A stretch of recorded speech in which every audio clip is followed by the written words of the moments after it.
Today on Match Play. What do you think about Dean Beeman? I won't go there. I think probably that he's done good jobs in other things, but I think that in certain things, he was a loser.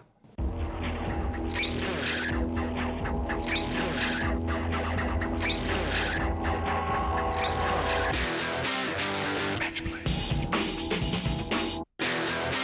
Match play. Match play.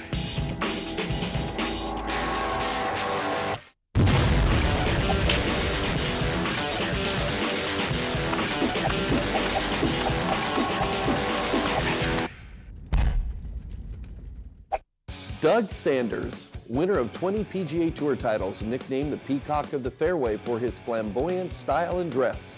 On the course, a champion. Off the course, a playboy. But did you know he grew up dirt poor? Doug Sanders, welcome to Match Play. I am so excited that we're going to talk. Thank you, Ray. It's my pleasure. Well, we've got a lot of ground to cover, and you're here at the Frank Sinatra Celebrity Golf Tournament. You've been coming here for so many years. You were a friend with Frank. Talk about that. Well, let me tell you, old Blue Eyes, he was one of the nicest guys. If he liked you, he liked you. If he didn't like you, I wouldn't, don't mess around with him. As far as you know, I know. But he was the type of guy that whatever he said, his word was his bond. And we spent a lot of time and everything together. And he was at my house one time in Houston, and every year I'd have a big auction. Guy gave me a pool table. And I'd have Sammy Davis and Bob Hope, Andy Williams, everybody to sign it, and I'd auction off. And I had an extra blanket there. And I said, Francis, sign this, being the chairman of the board, and I'll get some of your board members. So he signed it. It was about 4 feet, and I cut it down about 4 feet, 4 feet. He signed it right up at the top, Frank Sinatra, 1981. I'm playing golf with the president of Indonesia. He signed it. And Marcos of the Philippines signed it. Prince and Princess of Sweden signed it. Prince Bernhard and his wife, Queen of the Netherlands, signed it. And Ramos was a couple of presidents after Marcos, he signed it. Margaret Thatcher and John Major signed it. And then I had Bush and Reagan, Clinton, Carter, Ford. I had 7 presidents to sign it. They all signed the blanket. Yes. Oh, and Henry Kissinger just signed it for me. So I'm keeping that. I'll just get, some of the people. It's really important and something other end. Well, you've got an amazing collection, but I want to start at the beginning because you started after becoming one of the most famous golfers in the world, and it's taken you everywhere with things just like that. You started with very humble beginnings. Well, I came up in Georgia. You didn't even have shoes for a while. No, I didn't really have my own shoes until I was probably about 12. But we had hand-me-downs and everything like that. My mom and dad, when they first started out, a young man, before I was born, my brother found a dynamite cap in a coal yard. He was 4 years old. He was kidding my sister. Mother was telling me about this, that he was going to shoot it with a firecracker. She ran into the kitchen, and he lit it with a splinter and blew his eyes out and his fingers off at 4. My other brother went in the Marine Corps at 18, lost his right arm and died at a fairly young age. And I started the golf course looking for golf balls for nickels and dimes. So you hit the golf course for nickels and dimes. How did that go for you? What were you doing? Were you caddying and then betting the member? How did you do that? Well, I started out, first of all, my dad got a place that wasn't that far from this golf course, and down in Colina Swamp. And I used to sneak up there, and everything, look around. And you were in Florida?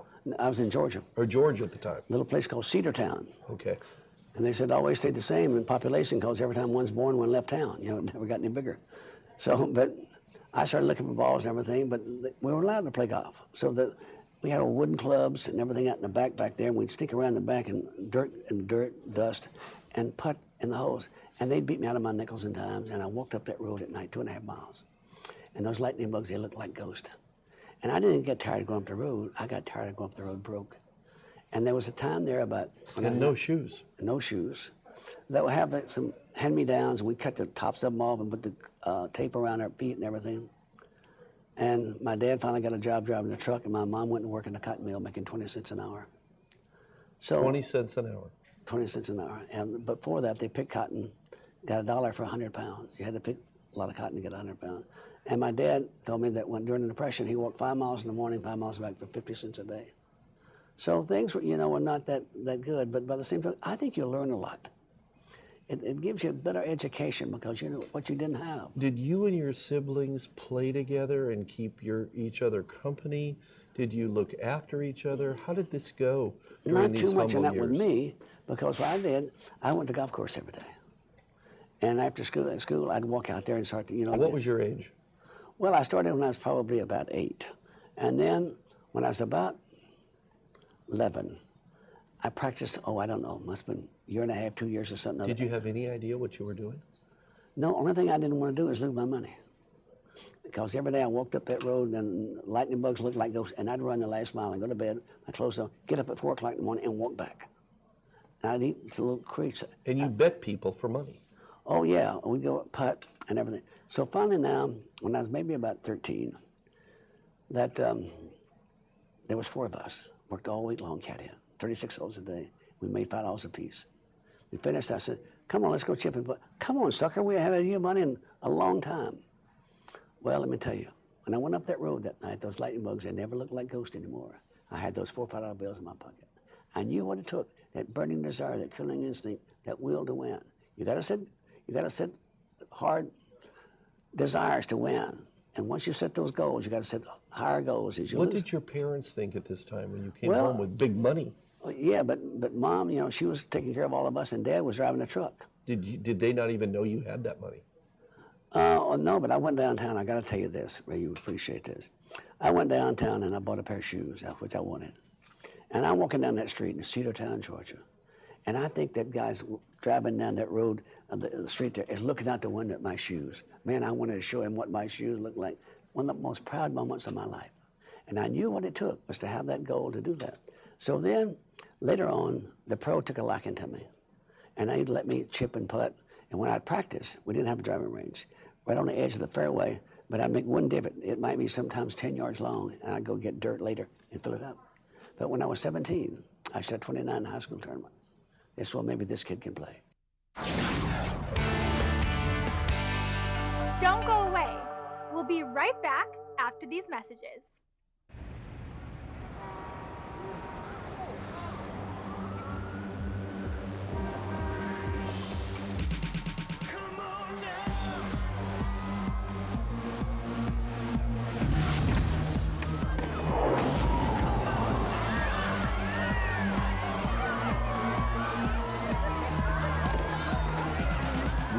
For cold refreshment, grab a frost-brewed Coors Light, the world's most refreshing beer. Man, short again. Let me show you how it's done, brother. Unbelievable. Telling you, same effort, greater results since I switched To Wilson Staff D100. Let me try that club. Nailed it.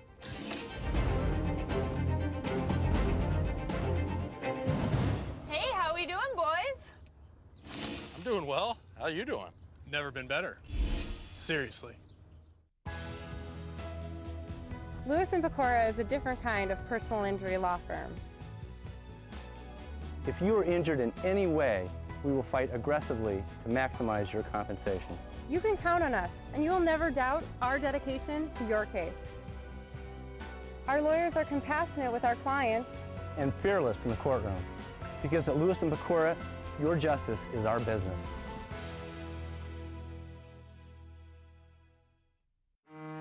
Do you know what it means to have someone's back? To have another life depend on you and only you? Where your vision, your defense, your support is the very thing that is the difference in their life or death. This feeling is known in the truest form by those that willingly protect you and me every day. In the military, got your six means I've got your back. They've got our six. It's time we got theirs. Through jobs, education, housing, and more, we can support returning military veterans and their families. To find out more information, go to gotyoursix.org. They've got our six. Now it's time that we have theirs. I've got your six. I've got your six. I've got your six. I've got your six. I've got your six. I've got your six. I've got your six. I've got your six.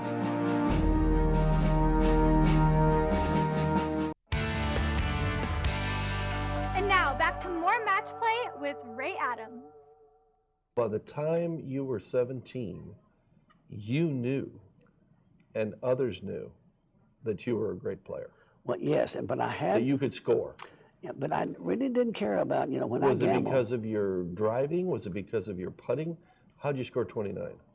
Well, because I never hit a ball offline, because I had a little bit of short swing. But back in those days, the caddies weren't allowed to pick up the clubs and anything.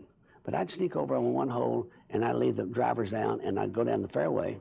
And then we had honeysuckles on one side of the fairway and the creek on the other one, so you had to hit it straight. So I'd take a little short swing, hit it, and I'd run down, pick up my balls, and they'd come and drive, and I was down there to see their balls. And you were known for being able to swing in a phone booth. I mean, you came back here flat, and you only came to here, but you powered through the ball. Well, you didn't lose a lot of distance, even though you had a short swing. Well, what I did, I made up the distance with my wide stance. Yes. See, Rocky Marciano, they said, could stagger a horse from a 6-inch punch, but he couldn't break your nose, you know, with his feet right together, you know, like this. But having your feet really wide, he could get from here, from there, and got power. So I got the power. Your stance was very wide. That's right. It was wider than your shoulders. Yes.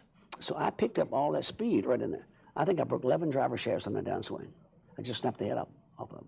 Now, you had your shirts, you had your sweaters, you had your slacks, you had your shoes, everything matched, and you became known as the Peacock of the Fairways. Yeah. You were the first greatest dressed golfer on tour. Yes, Hagen before you was flamboyant, and he was well dressed, but you had everything matching, everything in exact colors. Even the glove, I got him starting. All the way down to the glove, yeah. all the way down to your bag, everything. And you became the Peacock of the Fairways, and people came out and they said, what did Arnold shoot today?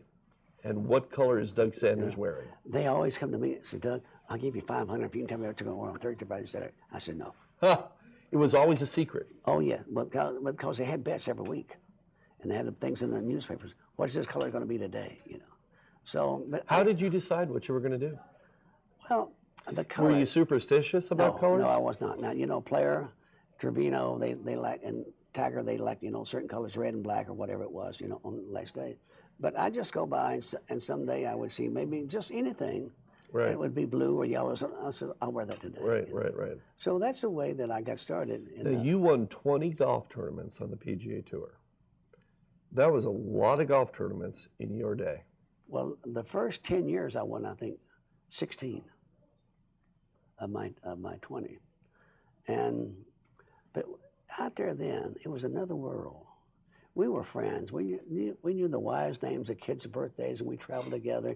Sometimes we'd drive someplace, maybe 3 or 4 cars of us, and we decided to stop early. We'd check in at some old motel, send the girls out to go get a couple of 6-packs and get some hamburgers and everything. We'd sit around the pool, get up at 3 or 4 o'clock in the morning, get in the car to beat the traffic and everything out. And get out to the next event. Yeah, but we knew all of that stuff. But during those years, you were winning golf tournaments, you were winning money, and you were the Peacock of the Fairway. You had all these great clothes, all these great sponsors. You also were known as quite the ladies' man. Tell me about that. Well, I was bad, but maybe good. There were a lot of girls after you. Well, but see, and you liked it. Well, but see, back Tell me about that. But let me tell you. You were a single man. Yes, but back in those days, 40 years ago, I was a real good-looking guy. I was voted one of the best-looking guys in Hollywood, on the cover of magazines and all this stuff. And I ran with Sinatra and Dean Martins and John Waynes and Jack Benny's and all the guys. So well, you the dated a lot of the. You dated Natalie Wood? No, I dated Jill St. John. You dated Jill St. John, which is now married to Bob Wagner. And you named some other of these starlets. Well, there's a great little girl on the Beverly Hillbillies, Ellie Mae. Ellie used Mae. to take out some. And Donna Douglas. Yes. Her name was Dorothy Smith. She married a guy named Bourgeois. Okay. And but she was a great girl. But I tell you, Jill, all the women that I've been around, they were just sweet ladies, you know, and just nice people, wanted to help you, friends. They wanted to be. When you find 2 people that's willing to give 70% and take 30, you'll find 2 people that can communicate together, be good lovers together, all the other things. But you find one person that wants 70 and wants to give 30, you're not gonna hit the path all the time. Why did this turn into this whole image about you that you were this hot young player, made a ton of money, playboy of the PGA Tour, a girl on your arm every Friday night? How did it turn into all of that? Well, see, back in those days, this was before AIDS, And the people went out a little bit more, and it wasn't the fact, you know, you got to go with someone, you know, 6 months before you hug or kiss or anything, you know. It's the way that people felt. It was during the sexual revolution. If you could communicate, that was the way it was. And so I didn't say, you know, that I had sex with everybody. I won't say I had sex with anybody. I'm just saying that we had a great time, you know, and it was a wonderful life. And a lot of times, let me tell you the difference between guys like the golfers, football, baseball, soccer, all of it. The women, when we went to town, the women out there, the girls, they knew one thing. They knew where we stayed. We stayed at the best hotel closest to the airport. Now, they went out on the golf course, they wave at you and everything, but if they couldn't get the numbers and everything for you, they tried to get in up and have a drink at the club. But after that, they knew where we're going to be back at the hotel. So they go home, wherever, and they clean up and get pretty. Get all dolled up. Yeah, and come down and find us in the bar or dinner or something or other. And that's you couldn't resist. No, didn't want to resist. And you didn't want to? No. But that's a type life, you know. That life today doesn't exist anymore. I don't, you know. Do you think that the tour today has toned down? Or do you think the tour today is crazier than ever? No, I think it's toned down a little bit, but I'll tell you what really has made a big difference is the press. They never cared about what we did. They never made any big show, you know, out of it. If you had a date with this one tonight and that one tomorrow night, or you know that one over there was married or whatever, hey, it just went with this. But today, the press wants to get, you know, more and more PR, sell more newspapers, and all the other things. Yeah. And do you think Tiger Woods got a raw deal by the press? The press did their job, okay? And I do think, if it's my thought only, if for some reason Tiger had not had that wreck and that thing got in the paper, and if he and his wife were having problems, they probably would have got a divorce like a lot of other people on the tour did. Yeah. And they had a lot of people out on the tour that got divorced because of playing around. But the press never did say anything about it. Yeah. And so, but whenever that happened, and I feel sorry for Tiger, what a great player he is. But the press wasn't good to you either for a while. Well, but they never said anything about, you know, too much about the women. They didn't say anything about the women, but they did hammer you hard about the Doug Sanders Celebrity Golf Tournament. Well, yeah, but they beat you up real bad about that. But they took such a bad issue about the thing. Right. I have a tournament now, and it's called the Doug Sanders World Junior. I want you to clear that up because people need to know that there were reporters that hounded you and dug and pried and did whatever they did about that golf tournament. And there's rumor and there's people that think, well, Dean Beeman called Doug and made him withdraw his name, and he was accused of this and he was accused of that. Doug, you helped a lot of junior people play golf, and you made a lot of changes in a lot of junior lives. I want you to clear it up, right, wrong, or indifferent. Okay. I'm not on anybody's side, but a lot of people said Doug Sanders was wrong. Doug Sanders got thrown out of his own tournament. Doug Sanders took money. Doug Sanders did this. Clear it up for us right now. Let me tell you.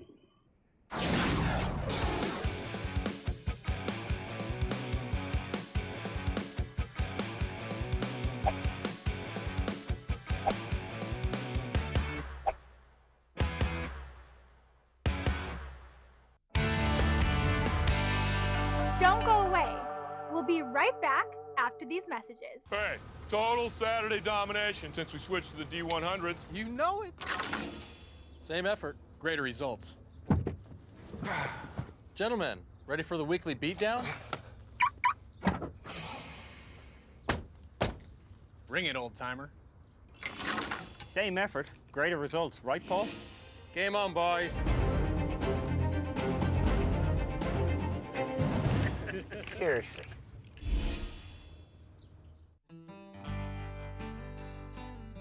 Some people might think we're set in our ways, that we're old-fashioned. We couldn't agree more. For 140 years, Coors Banquet has only been brewed in Golden, Colorado, with pure Rocky Mountain water and the best high country barley. With us, old-fashioned has never gone out of style. Coors, the banquet beer.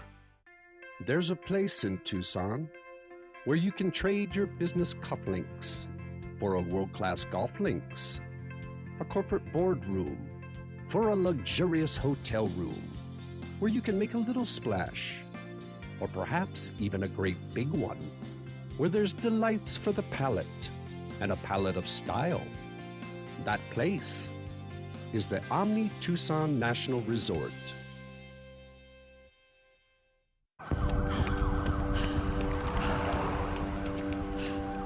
After Kylie used coke, she stopped caring about school, friends, or who she had to steal from to get more of it. The story of addiction is all too familiar, but you can change it. Sleeping in, Dad? If you or someone you know is in recovery from addiction, share your story with the partnership at drugfree.org, because your story can change someone else's. And now, back to more match play with Ray Adams.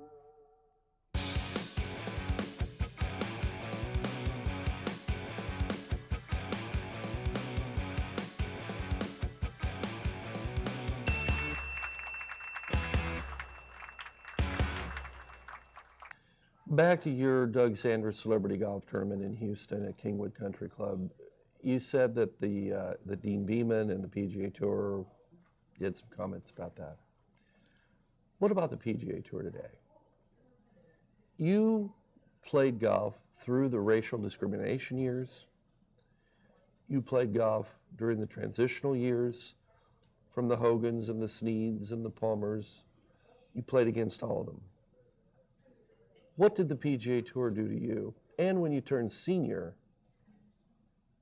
the senior PGA Tour, what happened to you? Well, they certainly didn't make any big effort to help me. Why? Well, I don't know. Maybe it's the fact the life I lived. Because, you know, I ran with the celebrities. I played golf with the presidents and kings, and I did this. Do you Pretty think women. you ran with the maybe they're a little jealous. Did Dean Beeman call you and say, Doug, I want your name off the tournament? No, but they made it so hard. I just decided to pardon me, to hell with it. What do you think about Dean Beeman? I won't go there. I think probably that he's done good jobs in other things, but I think that in certain things, he was a loser. But I'm not in the Hall of Fame down in Florida. You're not in the Hall of Fame, and I wanted to ask you about that. Doug, do you think that you ran with the celebrities and you were enamored with them because of your humble upbringings? And when Kirk Douglas came to you and said, Doug, I'm Kirk Douglas, you were blown away by that. Oh, yeah. That somebody of his stature would know you and call you by your first name. I remember reading about that. Were you enamored with them and you felt like you had some identity there, finally? Well, I don't know what it was, but whenever I won the Canadian Open, I went out in Las Vegas to play the Tournament Champions. And that's when I met all the celebrities. And they took a liking to me. I don't know why, but just a young kid at 22, and they had everything in the world. And Dean Martin says, well, I'm going to take him to Chicago. Sinatra says, no, so we're going to go to Vegas for a week, you know, something like that. And you went and hung out with them. Yeah, and I did that. But I think sometimes that they were a little prejudiced about, you know, the things I did. Well, we'll show him. We'll just keep him out. Were there any other fast Freddies on the PGA Tour? Were there any other Peacocks of the Fairway? Were there other guys that ran with the ladies and had a little bit of a checkered life during those years along beside you? Well, some of them that were married, but, you know, it never got out, and I would never say anything about, you know, anything, but we had a lot of great guys out there. And I'm sure there's some great guys today on the tour. I don't know a lot of them today because you know, where we live today is just, you know, two different things. But you weren't the only guy chasing the girls. No, because they would come to you. It's just hard. I mean, if you're going to take a nun out there and you let all the great guys, Sinatras and Sammy Davis, everybody come up, you know, to them. Who knows what's going to happen later? And that's what happens to a lot of those guys out there. Doug, you're not in the PGA Golf Hall of Fame. Why? I'm hurt. Why? Hurt. I don't know. And you said you're hurt. I really am, because I feel like they're doing it for some reason. I don't know what the reason is, because maybe that's, you know, we think this, we think that, but I know.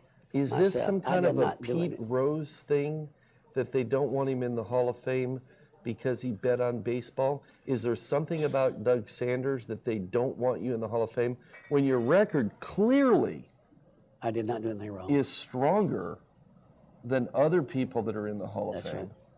There's no question about that. Are they? Is there something going on there that they're trying to make a statement by overlooking you? I'm sure there is. I don't know. What is it, though? What do you think it is from their side? I just think that they said, well, you know, look, he's out there with all the things and everything. We're not going to put him in the Hall of Fame. Just to take, you know, some mark. But what did you do that was so wrong? Was it the Doug Sanders Celebrity Tournament? Was that whole thing about maybe it was a little bit off? No. You cannot. Was it the womanizing? No, you cannot find Was it the one gambling? thing. You cannot find one Was thing. it the drinking? You cannot find one thing to put down and say, okay. Was it the 20 wins and they were jealous? I don't know what it was, but. For some reason, you're not in the Hall of Fame. And they said, you know, we'll eventually put him in there, you know. If you had to say anything to the PGA Tour, Tim Fincham, PGA Tour, if you had anything to say to them right now, what would that be? Two things. One, I want to be in the Hall of Fame. Two, I won more tournaments than any pro in the state of Georgia. And yet, I can't get a seat to sit in the side of the Masters down there around the tree. I can't get in that little place. But yet they give the elder 10 tickets to bring people in there. Charlie Sippert, the tickets. But maybe I should paint my face or something. I don't know. You know, but sometimes people just get, you know, get their own opinion, which there is not was right. a time where there were no black players allowed. That's right. Now you're suggesting that maybe there's a reverse discrimination, maybe? Well, there's something other. I don't know. Let me tell you something. There's a thing I read quite often. It says the man in the mirror. They can call you a good chum and everything else, but the one thing you got to do, you got to face the man in the mirror.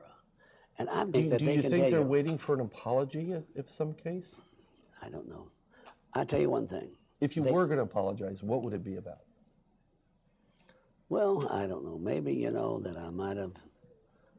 I'm from Georgia. You know, we've always been a touchy type person, guy. You know, a pretty lady, you know, I say, hi, honey, you know, you look beautiful today or something other. But some guy standing over there, you know, maybe not something other, thinks that maybe is wrong, you know, something. And they just build up something other from that. But that's the personality that a few of us have. I don't mean anything about it. Yeah. But I'm not out there, you know, to try to do anything wrong.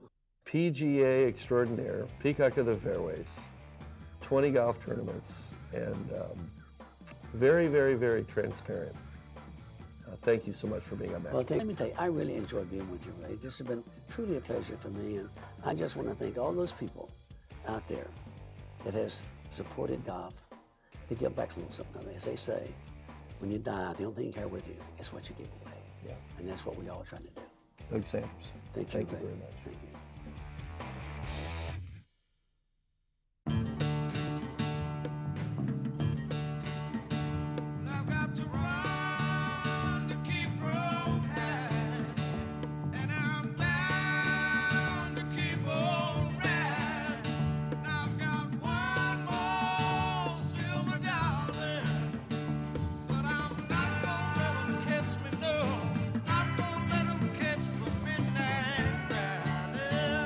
Geico Motorcycle. See how much you could save. What's something that's slow that you wish was fast? Turtle. Really? A turtle? Yeah. And what about you? I'd rather be a slow turtle. Well, I know why. Because when you're slower, you won't have to get in the street as fast and get ran over. But if you're a slow turtle and you're in the middle of the street, what happens? Austin? Exactly. It's not complicated. Faster is better. And AT&T is the nation's fastest 4G LTE network.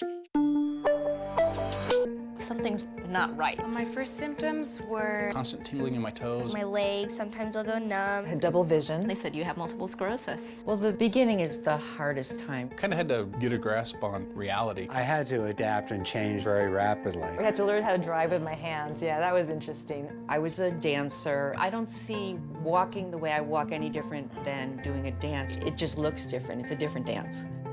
You see me have an off day, it doesn't take away from who I am. A symptom may cause you not to be able to do that anymore. And at one point, I wasn't able to do any of those. But I would exercise every day. Since I've been cycling, it's definitely helped my walking. To make a lot of changes in my life, and just adapt to it. I'm going to acknowledge its presence. I'm not going to discount it, but at the same time, I'm going to try my best to not let it stop me. It's a fantastic opportunity to be working together with a common goal of curing MS, and sharing is the key.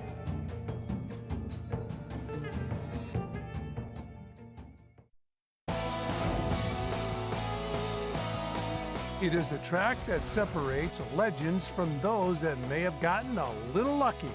Join me as I explore beautiful Belmont Park, only on the Game 365.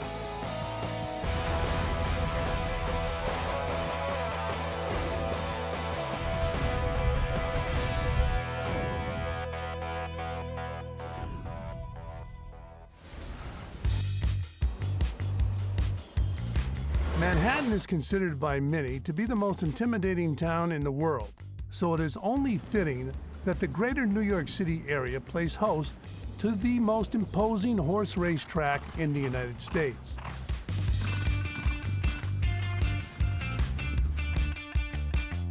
The main course at Belmont Park, measuring in at 1.5 miles, is the longest dirt thoroughbred race